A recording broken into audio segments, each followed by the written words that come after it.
Yo, salut tout le monde, c'est Funfitcat à l'appareil, j'espère que vous allez bien. Aujourd'hui, on va se retrouver pour une nouvelle vidéo, 5 mangas que je vous conseille, 5 mangas courts. Et cette fois, on va s'attaquer à l'éditeur Dokidoki. Donc, Dokidoki est connu pour faire beaucoup de mangas courts, de très bonne qualité, de très bonne facture.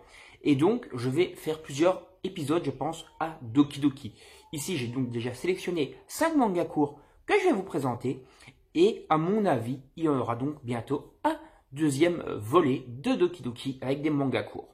Donc comme d'habitude, n'hésitez pas à vous abonner à la chaîne et à activer la petite cloche pour ne rien manquer des prochaines vidéos, à liker et partager la vidéo sur vos réseaux sociaux pour m'aider dans mon aventure YouTube et à laisser bien sûr des commentaires pour donner votre avis. Dans la description, vous trouvez le lien du partenaire Lollipop Corner. Si vous allez souscrire leur abonnement Shonen, vous avez droit à une réduction de 10% en rentrant le code FUNFITCAT tout en majuscule. Trêve de blabla, on attaque directement. Je vais commencer par un petit manga court en 2 tomes que j'ai bien apprécié.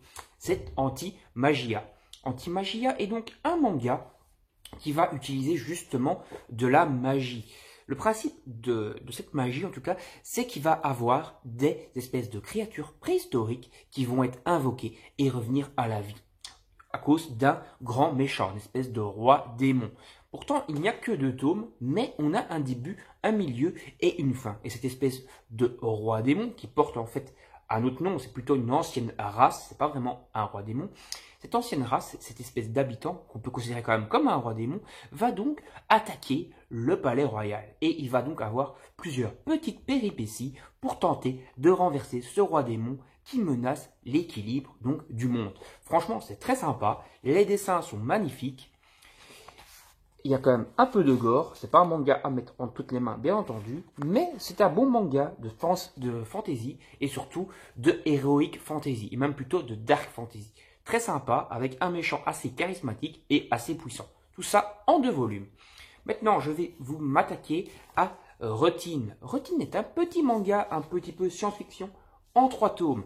Il faut savoir donc qu'une ville entière aura été recouverte d'un dôme, un peu à la Under de Dome. Tout ce qui sera dans cette ville aura donc disparu et quelqu'un, le héros, en tout cas dans les premiers chapitres, va essayer donc de rentrer dans ce dôme avec une nouvelle technologie.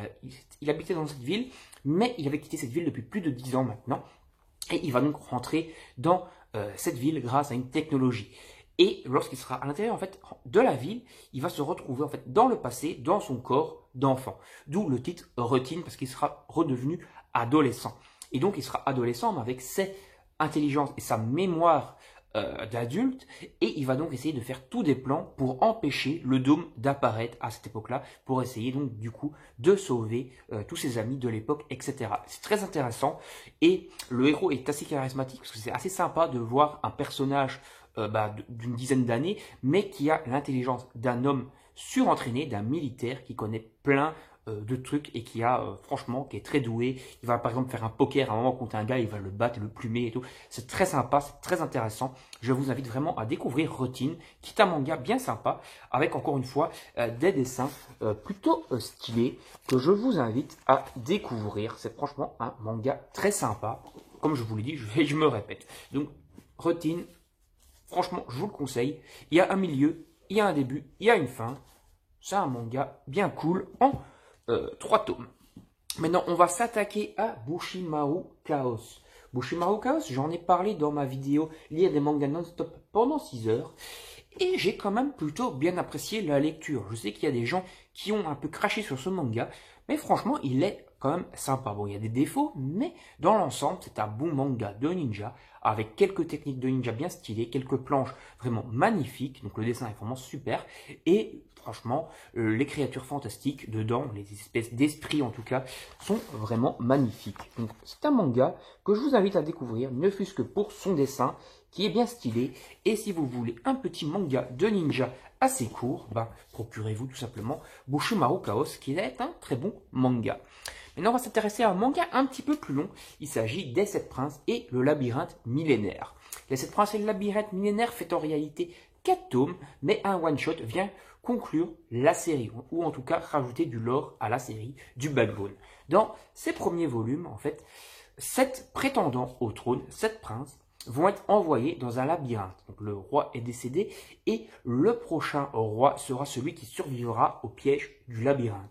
Et donc il va avoir tout plein de péripéties dans ce labyrinthe, plein de pièges qui vont être lancés et se dissimuler pour savoir qui sera donc le prochain roi. Avec bien sûr quelques coups d'état, quelques trahisons et pas mal donc de côté de background des personnages qui sont quand même très bien ficelés, très bien travaillés. Tous les personnages ont un passé, un futur, etc. Et donc c'est très intéressant de voir un peu toute l'évolution et tout le côté un peu romanesque de chacun des personnages qui est franchement très stylé avec un excellent background. Cette série vient se conclure par un one-shot qui se passe après les péripéties des 7 princes.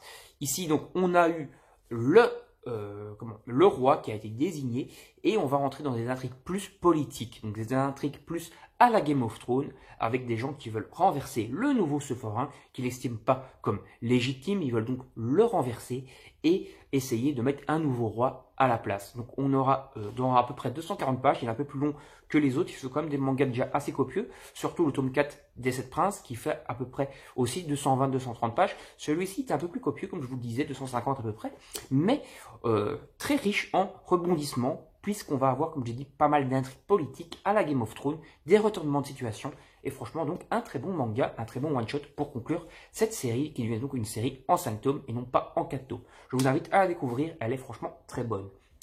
Autre manga maintenant, qui se passe dans un univers plus contemporain, mais avec pas mal de magie et de délire comme ça, c'est Battle Rabbit. Battle Rabbit est un manga qui est fait par les mangaka qui ont fait le manga Seven Ghosts ou 07 Ghosts, je sais plus exactement comment ça se prononce, mais c'était un manga quand même en beaucoup de tomes quand même. Ici, c'est un manga en seulement 4 tomes, mais il y a un début, un milieu et une fin, et on se retrouve un peu dans un délire à la Bleach. C'est-à-dire donc que les Rabbits, on va dire, donc les héros ici, sont un peu comme les Shinigami de Bleach et vont devoir combattre des espèces de Oni. Il y a un espèce de roi démon, un roi Oni, et c'est le but, c'est de le renverser pour un peu sauver donc le monde et empêcher un peu tout l'univers, en tout cas l'univers en tout cas du manga, d'être possédé, d'être contrôlé par ces Oni. Il va y avoir pas mal de petites péripéties, des petits retournements de situation, des petits voyages dans le temps, etc. Franchement, il y a tout, c'est assez riche et varié. Certains Oni sont quand même assez puissants et il y aura donc des combats quand même assez stylés et assez badass. Des combats shoneniques de haute voltige. Voilà, donc c'est un bon petit shonen en 4 tomes, avec pas mal de rebondissements de situations, pas mal de petits côtés à la Bleach justement, mais qui sont très bien foutus. Et donc c'est un manga que j'ai vraiment bien apprécié. Je vais vous montrer quelques planches du premier volume, ça ne spoil pas trop. Voilà, hop. Et vous avez donc un petit aperçu, et je trouve franchement que le manga est très bien dessiné et très bien narré. Donc voilà. Fin de cette vidéo spéciale Doki Doki et spéciale 5 tomes, et on va s'arrêter là. Salut tout le monde, à la prochaine.